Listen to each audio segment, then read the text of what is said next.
अस्सलामु अलैकुम वरहमतुल्लाहि वबरकातुहू। अऊज़ु बिल्लाहि मिनश शैतानिर रजीम। बिस्मिल्लाहिर रहमानिर रहीम। रब्बि इश्रह ली सदरी वयस्सिर ली अमरी वहलुल उक़दतम मिन लिसानी यफ़क़हू क़ौली। अल्लाह ताला तू मेरा सीना खोल दे, मेरे लिए मेरा काम आसान कर दे, मेरी ज़ुबान की ग्रह खोल दे ताकि लोग मेरी बात समझ पाएँ। आज आपको हदीस मुबारका के बारे में बताएंगे, उसका जिक्र चलेगा। हज़रत मोहम्मद रसूलुल्लाह सल्लल्लाहु अलैहि वसल्लम के इरशाद, आपके अमल व तरीक़े और आपके सामने अंजाम पाई हुई बातों को हदीस कहते हैं। आपने ये अक्सर सुना होगा कि हर एक को 40 हदीसें याद होना चाहिए, और अक्सर लोगों को याद भी होती हैं, मगर सिर्फ ये नहीं पता है कि ये मोहम्मद सल्लल्लाहु अलैहि वसल्लम ने इरशाद फरमाया है। इस हदीसों को सुनकर आपको कुछ बहुत सी ऐसी हदीसें आपको पता होंगी कि आपको पता होगा कि हमें ये बात पता है, बस ये नहीं मालूम होगा कि मोहम्मद सल्लल्लाहु अलैहि वसल्लम ने फरमाया है। सुनिए, मैं आपको इसका अरबी नहीं बताऊंगी, क्योंकि अरबी बताने का कोई फ़ायदा नहीं, इसका आपको कोई मतलब भी नहीं समझ में आएगा और आपका टाइम भी वेस्ट होगा, इसलिए उस हदीस का सिर्फ तर्जुमा बताऊंगी। हदीस नंबर 1, तर्जुमा। रसूल अल्लाह सल्लल्लाहु अलैहि वसल्लम ने फरमाया कि आमाल का दारोमदार नियतों पर है। हदीस नंबर 2, इस्लाम की बुनियाद 5 चीज़ों पर है। एक, इस बात की गवाही देना कि अल्लाह के सिवा कोई माबूद नहीं और मोहम्मद सल्लल्लाहु अलैहि वसल्लम इसके बंदे और इसके रसूल हैं। दूसरे, नमाज कायम करना। तीसरे, ज़कात अदा करना। चौथे, हज करना। और 5वें, रमज़ान के रोज़े रखना। हदीस 3, तर्जुमा। मुसलमान वो है जिसकी ज़ुबान और हाथ से दूसरे मुसलमान महफूज रहें। नंबर 4, हदीस, तर्जुमा। तुम में से कोई कामिल मोमिन नहीं हो सकता जब तक कि मुझे अपने वालिद से और अपने बच्चों से और तमाम लोगों से ज़्यादा महबूब न रखे। हदीस 5, तर्जुमा। जो शख्स इस बात की गवाही दे कि अल्लाह के सिवा कोई माबूद नहीं और मोहम्मद सल्लल्लाहु अलैहि वसल्लम अल्लाह के रसूल हैं, अल्लाह इस पर जहन्नम को हराम कर देगा। हदीस 6, तर्जुमा। बड़े बड़े गुनाह ये हैं: अल्लाह के साथ किसी को शरीक करना, वालिदैन की नाफरमानी करना, नाहक किसी को कत्ल करना और झूठी गवाही देना। हदीस 7, तर्जुमा। हर चीज़ तकदीर से होती है, हत्ता के नादानी और दानी भी। हदीस 8, तर्जुमा। जिसने दीन में ऐसी बात निकाली जो दीन में नहीं है वो मरदूद है। हदीस नंबर 9, तर्जुमा।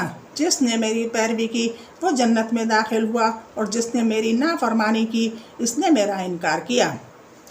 हदीस 10, इस्लाम की इब्तिदा अजनबियत की हालत में हुई और फिर वो इसी हालत पर लौट जाएगा जैसा कि शुरू हुआ था।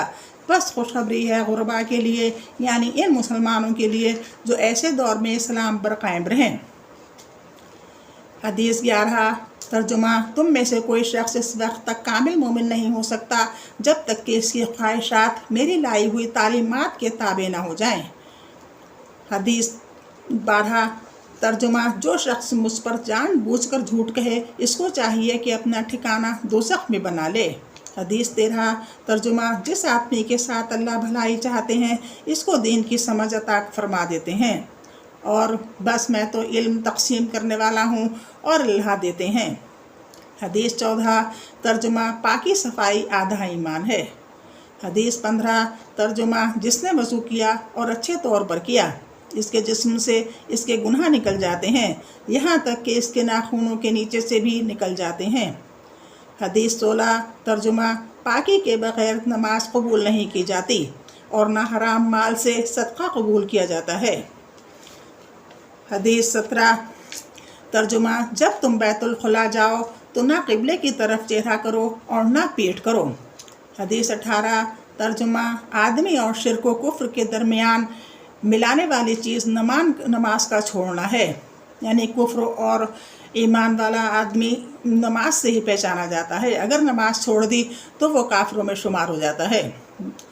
हदीस से इतनी है, बाकी बात मैंने अपने आप ही से कही है। आदमी और शिर्क व कुफ्र के मैंने इसको तफसील से बता दिया है, बस इसमें ये लिखा है आदमी, अब जो खाली हदीस है वही है आदमी और शिर्क व कुफ्र के दरमियान मिलाने वाली चीज़ नमाज का छोड़ना है। ये मैंने अपने आप से ही कह दिया है कि जो नमाज छोड़ दे वो काफिर ही माना जाता है, क्योंकि और बहुत सी जगह आया है इस बात को, और इसका मतलब भी अगर तफसीर से बताया जाए तो यही होगा کہ آدمی اور شرک کفر کے درمیان ملانے والی چیز نماز کا چھوڑنا ہے، جو نماز چھوڑ دے وہ کافر ہو جاتا ہے۔ حدیث 19 ترجمہ: تم اپنے 5 وقت فجر، ظہر، عصر، مغرب، عشاء کی نماز پڑھو، اپنے رمضان کے مہینے کے روزے رکھو، اپنے مالوں کی زکوٰۃ ادا کرو اور اپنے صاحب امر، حاکم و علماء کی اطاعت کرو، اپنے رب کی جنت میں داخل ہو جاؤ گے۔ نمبر 20 ترجمہ: مؤذن کی آواز کی بھنک بھی کوئی جن و انسان اور کوئی چیز سنتی ہے تو اس کے حق میں قیامت کے دن وہ گواہی دے گی۔ یہ 20 حدیثیں ہو گئیں، انشاءاللہ کل 21 سے 40 تک بتاؤں گی۔